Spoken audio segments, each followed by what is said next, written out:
you guys. My name is Julian Hemmings, and I'm with Queen Jacqueline.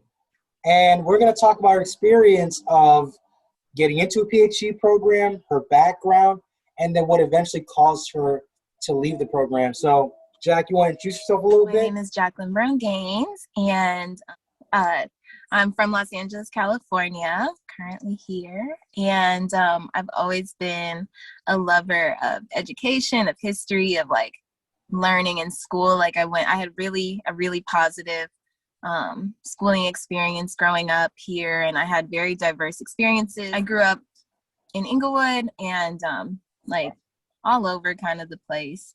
And ended up going to long story short, I went to a performing arts high school, and like I feel like my experience there really shaped just like a way broader, or it just gave me a way broader awareness of like difference and like the beauty in it and our strength in it and how you can lack when you don't have difference. And it really taught me to be like who I am, whoever it is. I've just been down for the ride. Mm-hmm. And like my success there like encouraged me to like apply for an HBCU, and I got accepted into Spelman, which is still like unreal even though I graduated.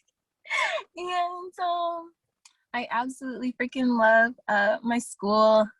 I mean, Spelman I think HBCUs in general are the greatest schools in the world. There's just so much beauty every day, and to be around so many amazing people, to just always strive to be a better version of yourself every day, and then also having that support if you can't one day, you know what I mean? And this unconditional love that is between the students and the professors. That was at least my experience there. And so I have always been a lover of history. My dad's a history teacher.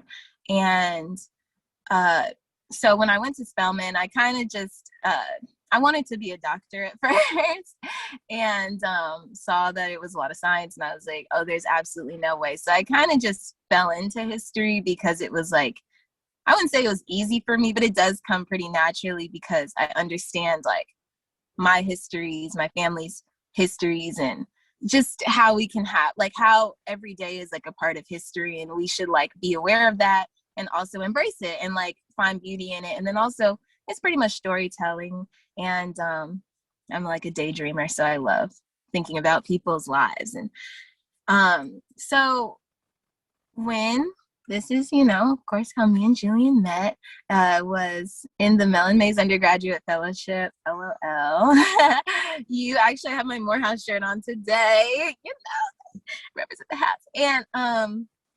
And I just loved, we had a little bit of a time at our first summer institute. That's an understatement. That's an understatement.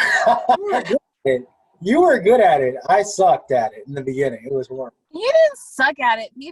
The people sucked. Oh, certain people sucked, and they made it like you were asking real questions, Julian. I'm sorry. Like sometimes, like I never found a problem. I just thought, Oh, I'm sorry for interrupting, but you had such a powerful point on Benjamin Elijah Mays, and I just remember the whole group, for this PhD program. So I remember that, guys. Okay, this is what happened. So we were talking about historical figures and if we can use our modern, ethical lenses upon them to like cancel them. And Jacqueline was like, I don't think it's fair to put these same standards on these historical figures then, especially for someone who promoted Blackness and fought for Black people. It might not have been perfect, but you can't cancel them. And everyone just turned on Jack, and like, what was that like for you to experience that? Just genuinely confused. Like, I like couldn't believe that we were having like the conversation, or that people felt like you could even, like that you could even.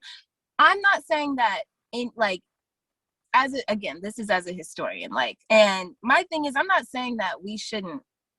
I've never felt like, I think that there are universal truths. I will say that. And I think that like justice and reconciliation and like decency like transcends time, because I believe that like human beings aren't well, like ideas of like humanity or whatever are constructed by people who didn't have a humanity. We have to understand that as like a historical narrative and then understand like our longer histories. And I believe that sometimes men can talk a little bit more about women's experiences.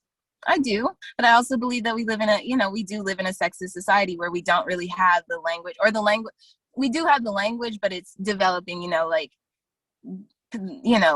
misogynistic like violence is very like deep rooted, and that doesn't necessarily mean that like there weren't like good people like back in the days and stuff. I just didn't understand why we were having that conversation. Was so stupid. I was like, you guys aren't perfect. None of us are perfect. Like everybody, like nobody gets to choose when they're born. We just got to have more nuanced conversations about history. And if you're going straight to bashing Dr. Benjamin Elijah Mays, like I think that you're lacking a little bit of like history.